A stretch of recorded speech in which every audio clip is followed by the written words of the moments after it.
ഇന്ന് രാവിലെ വീടിൻ്റെ പാലുകാച്ചായിരുന്നു. അങ്ങനെ ദേ പുതിയ വീട്ടിലോട്ട് താമസം മാറിയിട്ടുണ്ട്. അപ്പോൾ താമസം മാറി എന്ന് പറഞ്ഞപ്പോൾ തൊട്ടിട്ട് എനിക്ക് വരുന്ന മെസ്സേജാണ് ഹോം ടൂർ കാണിക്കോ എന്നുള്ളത്. അപ്പം ഇപ്പം രാത്രിയാണ്, രാത്രി 10 മണി കഴിഞ്ഞു കേട്ടോ. പക്ഷേ നിങ്ങളുടെയൊക്കെ റിക്വസ്റ്റ് പ്രകാരം ഞാൻ ഹോം ടൂർ കാണിക്കുകയാണ്. പക്ഷേ ഫ്രണ്ട് എനിക്ക് നൈറ്റ് ആയതുകൊണ്ട് അങ്ങനെ ഡീറ്റെയിൽ ആയിട്ട് എടുക്കാൻ പറ്റൂല. പക്ഷേ നമുക്ക് ഇവിടെ സിറ്റ് ഔട്ടിൽ നിന്നിട്ട് നമുക്ക് തുടങ്ങാം. സിറ്റ് ഔട്ടിൽ ജസ്റ്റ് ഇതാ ഒരു ഇരിക്കാൻ വേണ്ടിയിട്ട് ഒരു ബെഞ്ച് എന്ന് പറയാം, ബെഞ്ച് പോലെയുള്ള ഒരു സംഭവം ആണ് നിലവിലുള്ളത്. പിന്നെ നമുക്ക് അകത്തേക്ക് കയറാം.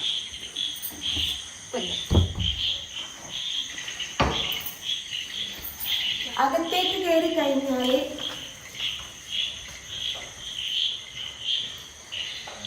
ആദ്യത്തെ ഒരു ലിവിങ് ഏരിയ ആണുള്ളത്. ഇവിടെ ഒരു സോഫ സെറ്റ് ഇട്ടിട്ടുണ്ട്. ഇതാണ് നമ്മുടെ ലിവിങ് ഏരിയ, ഇവിടെയാണ് വരുന്നത്. വേറെ നമ്മൾ ഇന്റീരിയർ വർക്കും കാര്യങ്ങളൊന്നും ചെയ്തിട്ടില്ല കേട്ടോ. അപ്പോൾ ഇതാണ് ലിവിങ് ഏരിയ. പിന്നെ ഫസ്റ്റ് ബെഡ്റൂം എന്ന് പറയുന്നത് ഡോറടച്ചിട്ടാണ്, പുറത്തുനിന്നുള്ള സൗണ്ട് കേൾക്കണ്ട എന്നുള്ളത് കൊണ്ടാണ് ഡോർ അടച്ചിരുന്നത്. ഫസ്റ്റ് ബെഡ്റൂം വരുന്നത് ഇതാണ്. ഫസ്റ്റ് ബെഡ്റൂം വരുന്നത്. ഇവിടെ ഒരു കട്ടിലും കിടക്കയും അലമാറയും ആണ് ഇട്ടിരിക്കുന്നത്. അത് മോൻ്റെ നിസ്കാരപ്പെടാട്ടോ.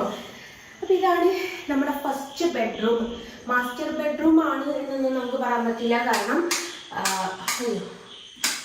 മാസ്റ്റർ ബെഡ്റൂം ആണെന്നൊന്നും പറയാൻ പറ്റില്ല, കാരണം 2 ബെഡ്റൂമും സൈസ് ഈക്വൽ ആണ് വരുന്നത്. അതുകൊണ്ട് ഒരു ബെഡ്റൂം എന്നുള്ളതേ നമുക്ക് പറയാൻ പറ്റുള്ളൂ. പിന്നെയെന്ന് വെച്ചാൽ ഈ ഒരു വലിയ അറ്റാച്ച്ഡ് ബാത്റൂമാണ്. അറ്റാച്ച്ഡ് ബാത്റൂം വരുന്നത് ഇതാണ്, ഇവിടെയാണ് വരുന്നത്.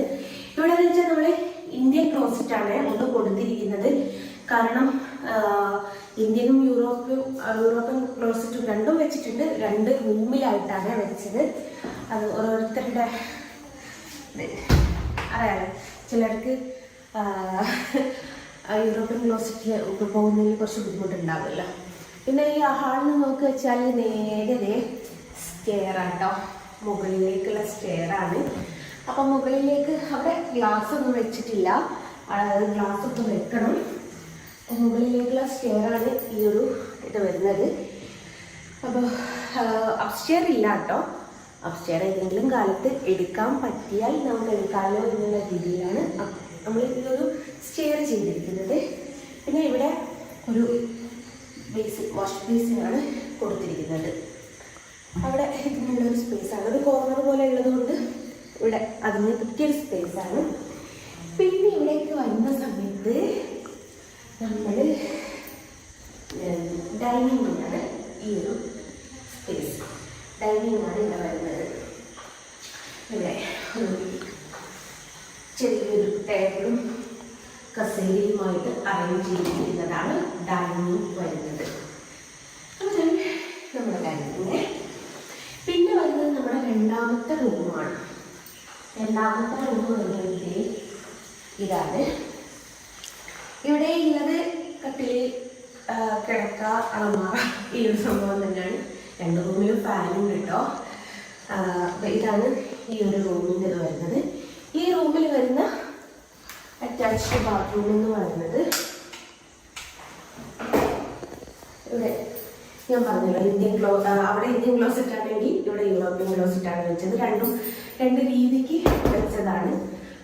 അപ്പോൾ അങ്ങനെയാണ്. അപ്പോൾ ഇത് ഈ ഒരു റൂമിലെ വാഷ്റൂം. പിന്നെ വരുന്നത് ഒരു കിച്ചണാണ്. വിശാലമായിട്ടുള്ളൊരു കിച്ചണാണ് വരുന്നത്. അപ്പോൾ ഇവിടെ ഒന്നും നമ്മൾ ഇന്റീരിയർ വർക്കും കാര്യങ്ങളൊന്നും ചെയ്തിട്ടില്ല കേട്ടോ. അപ്പോൾ കിച്ചൺ ഇങ്ങനെ പ്ലെയിനായിട്ട് കിടക്കുകയാണ്. ഇവൻ എന്നോട് എനിക്കിപ്പോൾ എൻ്റെ ചെറിയ സാമ്പത്തിക ബുദ്ധിമുട്ടുകൾ കൊണ്ട് ഇന്റീരിയർ വർക്കൊന്നും ചെയ്യാൻ പറ്റില്ല. അപ്പോൾ നമുക്ക് മുമ്പോട്ട് എപ്പോഴെങ്കിലും ചെയ്യാം എന്നുള്ളൊരു പ്ലാനിലാണ് ഇന്റീരിയർ വർക്ക്. ഇവിടെയാണ് ബേസിന് കൊടുത്തിരിക്കുന്നത്. അതേപോലെ ഇവിടെ ചെറിയൊരു ഓപ്പണിങ് കൊടുത്തിരിക്കുന്നത് എന്ന് വെച്ചാൽ ഫുഡൊക്കെ നമുക്ക് അങ്ങോട്ട് കൊടുക്കാൻ വേണ്ടി സൗകര്യത്തിന് വേണ്ടിയിട്ടാണ് ഇങ്ങനൊരു ഇത് കൊടുത്തിരിക്കുന്നത്. ഒക്കെ നമ്മൾ മേടിച്ച് വെച്ചതേ ഉള്ളൂ. ഇന്ന് 7 മണി 8 മണി വരെ ഇവിടെ പണിക്കാരുണ്ടായിരുന്നു. ഇന്ന് നാളെയും ചെറിയ പണികളൊക്കെ ഉണ്ട്. പിന്നെ ഇവിടെ ഒരു സ്റ്റോർ റൂം കൊടുത്തിരിക്കുന്നുണ്ട്. നമുക്ക് സാധനങ്ങളൊക്കെ സ്റ്റോർ ചെയ്യുകയും കാര്യങ്ങളൊക്കെ ചെയ്യാൻ തക്കത്ത രീതിയിലുള്ള ഒരു സ്റ്റോർ റൂം. പിന്നെ ഈ കിച്ചണിലാണ് നമുക്ക് 2 റേക്ക് പോലുള്ള സംഭവങ്ങൾ കൊടുത്തിരിക്കുന്നത്. വേറെ എവിടെയും കൊടുത്തിട്ടില്ല. കിച്ചണിലാണല്ലോ പാത്രങ്ങളൊക്കെ സ്റ്റോർ ചെയ്യാൻ ഉള്ളൊരു കാര്യമുണ്ട്. അപ്പം ഇങ്ങനെയാണ്. ഇനിയിപ്പം ഇവിടുന്ന് പുറത്തേക്ക് തുറന്നാൽ ഒന്നും കാണാനില്ല. ഫുള്ള് മുറ്റവും കാര്യങ്ങളും തന്നെയാണ്. ഇതാണ് നമ്മുടെ പുതിയ വീടിൻ്റെ വിശേഷം എന്ന് പറയുന്നത്. നമുക്ക് അങ്ങോട്ട് കൊണ്ട് സംസാരിക്കാം. പുതിയ വീടിൻ്റെ വിശേഷം എന്ന് പറയുന്നത് ഇത്രമാത്രമാണ്. ഒരു കുഞ്ഞു വീട്. ഇനി എല്ലാവർക്കും അറിയേണ്ട ഒരു കാര്യം എന്താണെന്ന് വെച്ചാൽ ഇത് എത്ര സ്ക്വയർ ഫീറ്റ് ഉണ്ട് എന്നുള്ളതായിരിക്കും ഇനി അടുത്തത് എല്ലാവർക്കും അറിയാനുള്ളൊരു ആകാംക്ഷ എന്ന് പറയുന്നത്.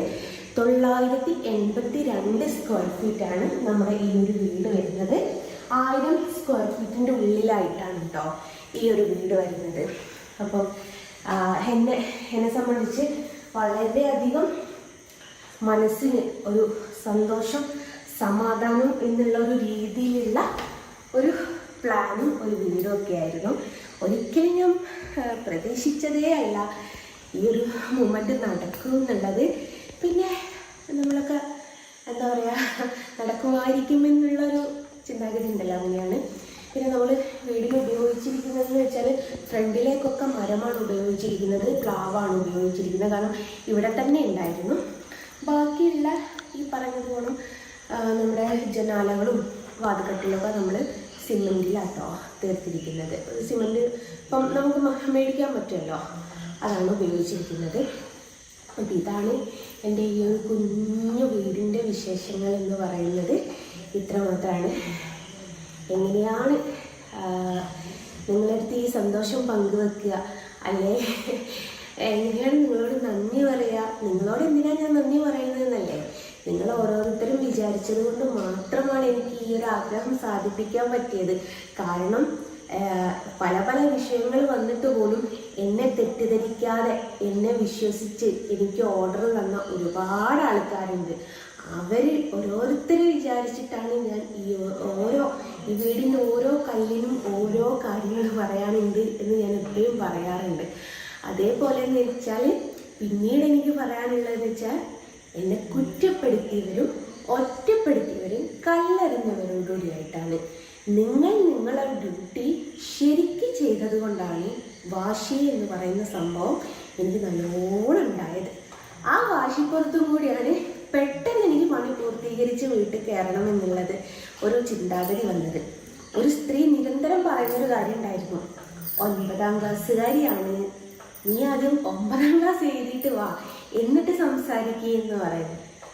ആ സ്ത്രീയോടും സമൂഹത്തോടും എനിക്ക് പറയാനുള്ളത്, വെറും ഒരു 9ാം ക്ലാസ്സുകാരി തന്നെയാണ്, എന്നാൽ പോലും ആർക്കും എത്തിപ്പെടാൻ പറ്റാത്ത ഉയരങ്ങളെ എനിക്ക് കീഴടക്കാൻ പറ്റിയിട്ടുണ്ടെങ്കിലും വിചാരിച്ച സ്വപ്നങ്ങൾ സാധിക്കാൻ പറ്റിയിട്ടുണ്ടെങ്കിലും ആ 9ാം ക്ലാസ്സിനല്ല അവിടെ വില, ദൈവത്തിനാണ് അവിടെ വില.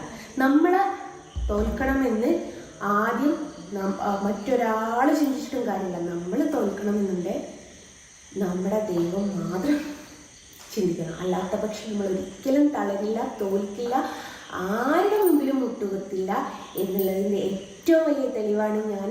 അപ്പം നിങ്ങളോട് ഓരോരുത്തരോടും ഒരിക്കൽ കൂടി ഞാൻ നന്ദി പറയാണ്. ഇങ്ങനത്തെ ഒരു മൊമെൻറ്റ് എനിക്ക് എൻ്റെ ലൈഫിൽ എൻ്റെ മാതാപിതാക്കൾക്ക് കൊടുക്കാൻ പറ്റിയതിൽ നിങ്ങൾ ഓരോരുത്തരും അതിനേക്കാട്ടിലുപരി എൻ്റെ ഉണ്ണിക്കണ്ണനോടുകൂടിയാണ് ഞാൻ നന്ദി പറയുന്നത്. ഓക്കെ, ടാറ്റാ.